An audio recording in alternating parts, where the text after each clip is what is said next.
Breaking news, welcome back to the loop. Aric Almirola is set to hang up the helmet at the end of the 2022 season. That is right, SHR driver Aric Almirola finally calling it a career here at the end of this season of the iRacing career mode. He will not be returning in 2023 like he ended up doing in real life, of course, now as the driver to replace him is yet to be determined here. Gary Owen in the news as well, Wood Brothers Racing rookie Roger Penske sat Owen down this week, had a very stern talking with him about the goals of that 21 car for the rest of the season, as we expect to see some improvements out of Owen here very soon. Hello everybody, welcome back to a brand new episode of the iRacing career mode. I hope you're all having a great day. Today we are headed to Bristol Motor Speedway. If my voice sounds a little bit different, I am just getting over being sick. I go to one concert and you see what happens. So we are here at Bristol Motor Speedway, Thunder Valley at the high banks at the short track. Very excited here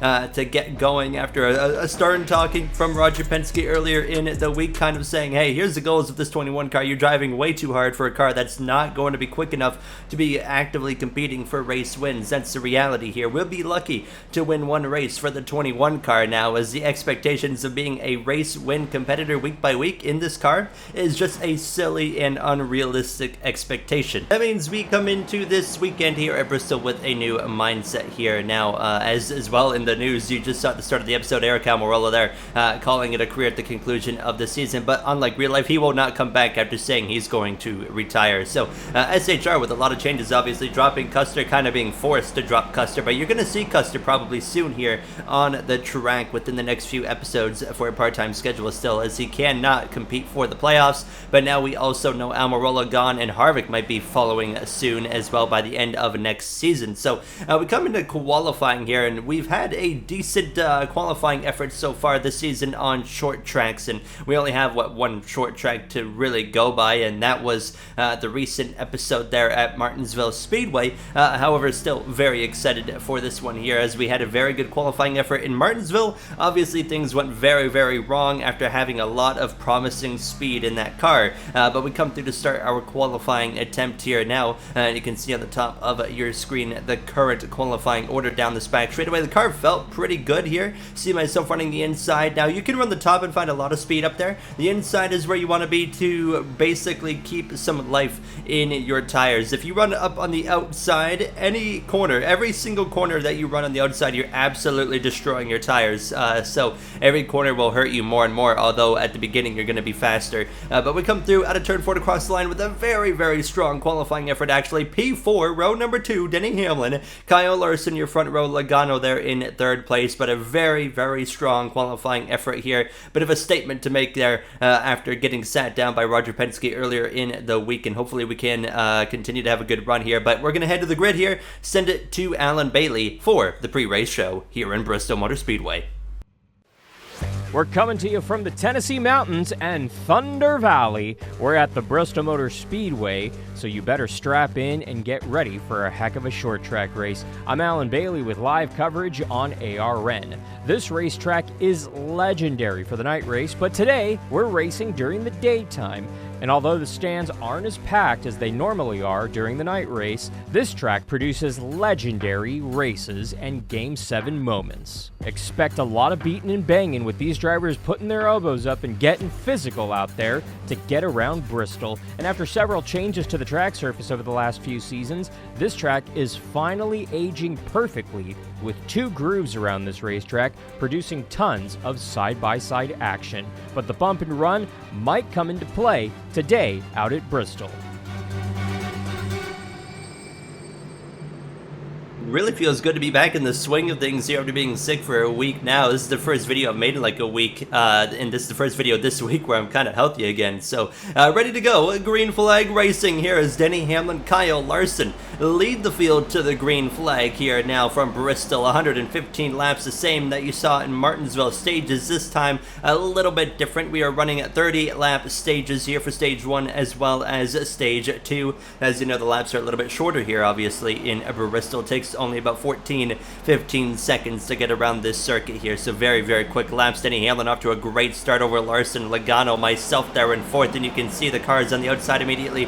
Those are the ones to watch out for. Now, I would love to run the outside every single lap if possible. However, like I had already gone over, every corner that you put that car on the outside, you are absolutely destroying your tires. So I don't want to really go up there unless it's absolutely necessary, or if it's at the end of a stage, we're trying to get a position, or especially the end of the race. But you can see Kyle Busch, Christopher Bell, they're making good use here of the outside. I'm actually losing some time, kind of like Martinsville. Qualified really good, but didn't quite have the speed in race trim setup to be up here. So Kyle Busch, Christopher Bell, the two teammates passed me, and there goes Ryan Blaney around the outside. It wasn't long until Martin Truex Jr., Alex Bowman as well were coming through on the outside, so you can see the difference in pace on the inside versus the outside. Here comes Ross Chastain as well. So we start P4. We're already down to 10th place. Chase Elliott there in that number 9 car behind myself. And as that was happening, battle up front here for the lead. Kyle Larson, Denny Hamlin, two drivers that have been so strong this season. We've seen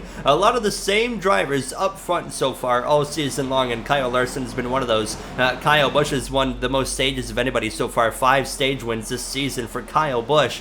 Could he make that 6 or 7 maybe even today now, as Kyle Larson sure enough takes the lead from Denny Hamlin. Logano trailing not far behind. Kyle Busch was up to now 4th place here, as you can see myself as well under pressure there from the number 45 of Kurt Busch. I would hold him off for the time being, but it wasn't going to be very long. You see, I did decide to migrate up towards the top, but then I completely missed the top, and Tyler Reddick's going to cruise through on the inside. I actually clip him in the rear bumper there. Fortunately, that does not turn into any form of incident or anything there. So Chase Elliott now just behind myself, but I was continuing to really struggle. Here comes Ryan Preece around my outside into turn 3 in that number 41 car, and he's closing in now on a top 10 position up into P11. The battle up front, Kyle Busch had gone from 4th to now side by side with Kyle Larson in clear for the lead. Kyle Busch to the lead. What a stage so far for him. Not a lot of laps to work with, but he has made it work, and he wasn't the only one slicing through the field. The other one I think was the fastest car on track. That was Ross Chastain. We saw him pass us earlier at the back part of the top 10, but he was flying on this outside, passing Ryan Blaney. He would now pass the number 20 Yahoo Toyota Camry Joe Gibbs Racing driver of Christopher Bell as well, and he was just continuing to put on a clinic here. So after he completes the pass on the 20, he would then run down Joey Logano. This is up inside the top 5 at this point, and he was actually going to climb all the way up to about 3rd place before the stage would come to a close, which is absolutely insane for that one car here. Now, as this is the final lap of the stage underway already, and I'm holding on to P12, P13. Kurt Busch trying to get us here as we head into turn 3 for the final time. Kyle Busch would come through to win stage 1. Kurt Busch right here as we exit turn 4 will get us at the line, so the caution flies. We get P13 in stage 1. Who pits, who stays out? It was only 30 laps. However, we saw the tires already seeming to be taking effect, at least for myself. I couldn't really seem to make much happen. Ryan Preece pits. Kurt Busch as well, he's going to come to the pit lane. Ross Chastain as well is into the pit lane, and including myself. So a lot of cars though in front of us remain on the racetrack there. Tyler Reddick, another one into the pits there. So 4 tires, fill it up with fuel, and get ready to go back green for the start of stage 2, where Kyle Busch would be, of course, in command of the field here alongside Kyle Larson, who's been, I feel like, runner-up so many times as well in some of these stages so far this season, your Circuit of the Americas winner. So now we're going to be restarting outside of the top 20 here for stage 2. Actually, no, we're going to be just inside the top 20, about P18. Chase Elliott just behind myself. A very calm and clean stage 1 here in Bristol, which always seems to go one way or the other. It's a really clean race, or there's a lot of chaos here. So Kyle Busch, though, will lead the field back to the green flag, and one driver I had my eye on was that number 1 of Ross Chastain. We know he's got a lot of speed in that one car here today, and now he's also got fresh tires compared to all of these drivers in front of us. About the top 15 or so are all on 30-lap old tires. So we're going to see how quickly myself, Ross Chastain, Ryan Preece, etc., and all these cars right here can work their way through the field. As caution is out on the track already. It's Todd Gilliland, fellow rookie in the 38 car.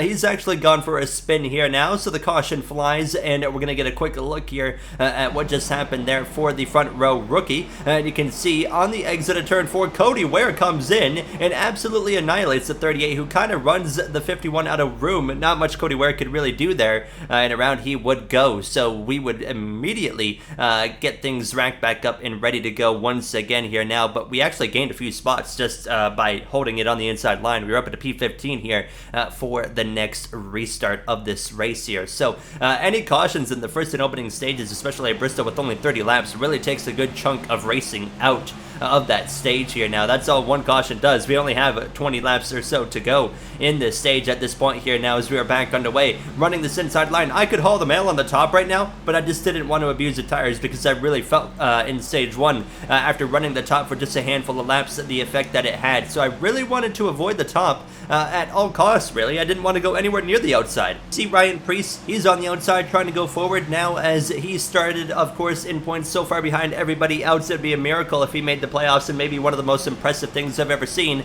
but he still could just do it the easy way and win a race and get into the top 30 in points instead of fight for the top 16. Caution is out again here on the track, just a couple of laps into green flag racing. So after a fully green stage 1, we're getting some yellows here, and it's Todd Gilliland again, contact with the 78, and then he hooks the 17 of Busher head on into the outside, while a huge hit there for the RFK Violet Defense Ford Mustang. My goodness, if I'm Chris Busher, I'm going for concussion protocol after that one. My goodness, that was a heavy hit there now. So surprisingly, it's the cars in the back with the fresh tires causing the crashes, not the cars on the old tires. So yellow flags out again. We would immediately rack it up. Nobody was pitting during any of these cautions, so we were getting ready again to go back green flag racing here. At this point, there was only 10 laps to go in stage 2. It's Kyle Busch, Kyle Larson, Logano all up there in the mix, up there in the top 5. Denny Hamlin as well. They're close quarters already in front of us here as we head down into turn 3. They're going to go 3 wide in the middle of 3 and 4. Trouble as Suarez dumps his own teammate, and it's the big one at Bristol. Huge crash, huge wreck avoidance for us there as we avoid it and have a clear path ahead. Daniel Suarez has hooked his teammate at Trackhouse Racing, Ross Chastain, who was arguably the fastest car here today, head on into the outside. While huge incident there, you see it again.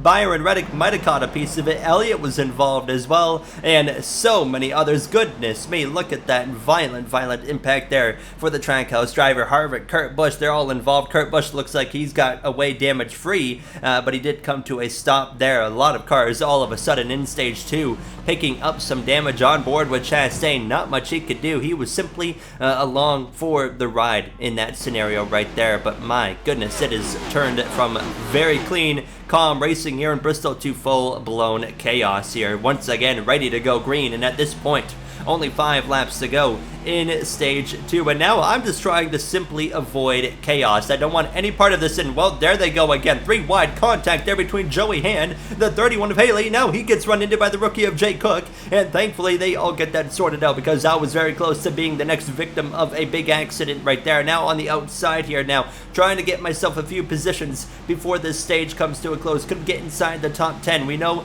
that we have the fresh tire advantage, and I feel like if we can just get some green flag racing, those green flag laps will really benefit our tire advantage that we have, and not only for myself but for Ryan Preece. And Ryan Preece, by the way, is on the move. He's the one car right now that's flying. He's up into 3rd place, coming to the final couple of moments of this stage. He's already passing, I believe that is Joey Logano for 2nd place on the final lap of the stage, and he's already putting the fight to Kyle Larson here as he exits turn 2, final lap of stage 2. He slices to the inside of the Hendrick car, and there he is, Ryan Preece taking the lead, and he's going to come through to win stage 2 here in Bristol there. What a charge there on those fresh tires. We come up short of a top 10, unfortunately, in stage 2. There you see all of the cars there inside the top 10, though, concluding actually with Joey Hand, but surprisingly, nobody pits. So all the cars on the older tires from stage 1 still remain on the racetrack. I remain on the racetrack as well. That could be a mistake because I ran the outside for a little bit there and might wear some tires out, but Ryan Preece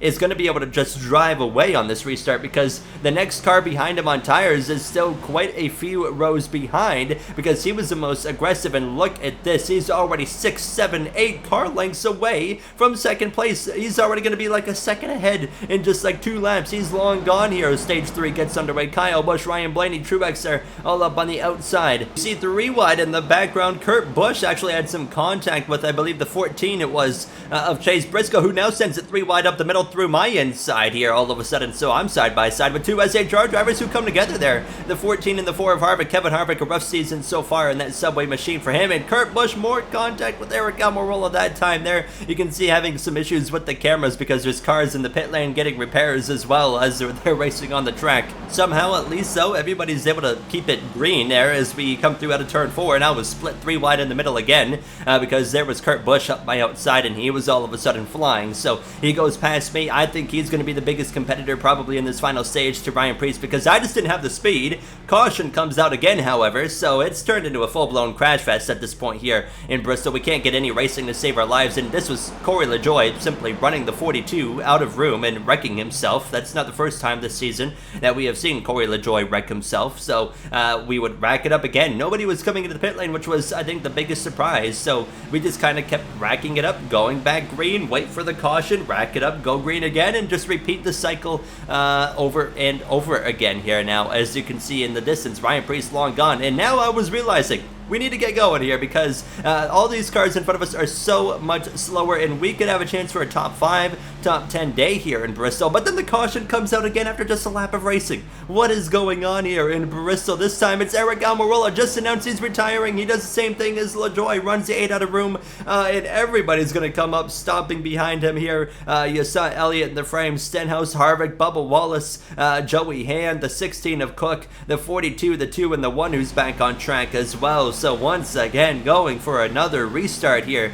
and it's only going to be a little over 30 laps of racing remaining. Kurt Busch jumps up to that 3rd lane. He's going to go around the outside. He wants to go. He is on a mission here to get 2311 Racing to victory lane for the 2nd time. Obviously the first one being with Bubba Wallace last season 2021 in Talladega here. Now, as you can see, myself now finally going as well around the outside of Kyle Larson. This is going to move us up into 3rd place, but the problem was running this outside, I could already feel my tires were pretty worn, and I knew this was going to be a problem, and sure enough, it would become a problem very quick. Austin Dillon gets to my outside, he blows my doors right off, and I knew that this was probably going to be what was about to happen for the next little while. As you can see, Kurt Busch now putting the fight to Ryan Preece. Preece would love to win, get in the playoffs, and get his first Cup win in general, but Kurt Busch, who got his first win back at Bristol Motor Speedway a long time ago, is trying to do that again here today. He's going to go take the lead of this race here in Bristol late in the day, about 30 laps remaining at this point. Fortunately for myself, however, I was continuing to drop down the order. Kozlowski passes me there. I dropped down to now 5th. Reddick was up my inside.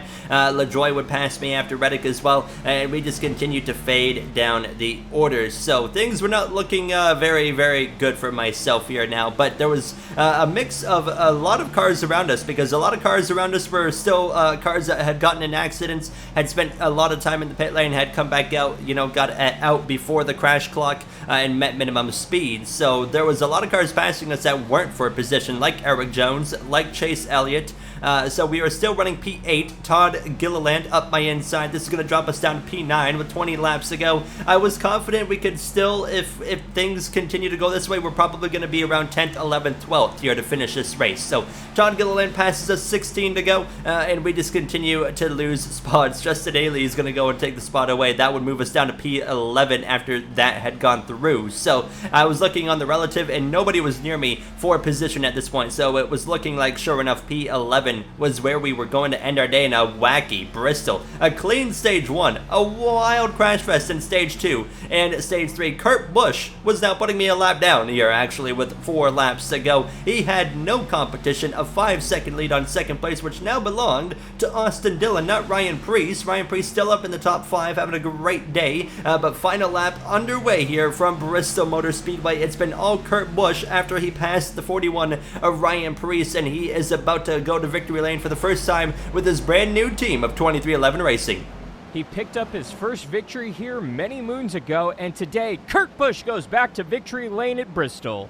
Winner again, Kurt Busch, for another team in his career, as we had crossed the line there just in front of Denny Hamlin, who ran me down right at the end there for a position, but we held him off for P11. So it wasn't a top 10 but you know what, I was pretty happy still overall with P11, and we didn't make any mistakes. We kept the car clean for once, doing what I think Roger Penske was hoping we would do after he gave us a bit of a talk after a sit down earlier in the week. And I had no idea. I was like, what in the world does the finishing order look like after this race in general? And we'll take a quick look here and a quick look at the point standings to wrap up this episode after a wild one in Bristol. Obviously no Bristol Dirt AI available, that's why we did not do Bristol Dirt, but there you see the finishing order on your screen. Todd Gilliland up there in the top 10, a great day for the rookie after being involved in 2 accidents early in stage 2. Chris Buescher ended up down there in 35th in last place, and of course the point standings, Larson's up at the top there, everybody in green, those are all the drivers in the playoffs currently. Everybody obviously that has no color at all is trying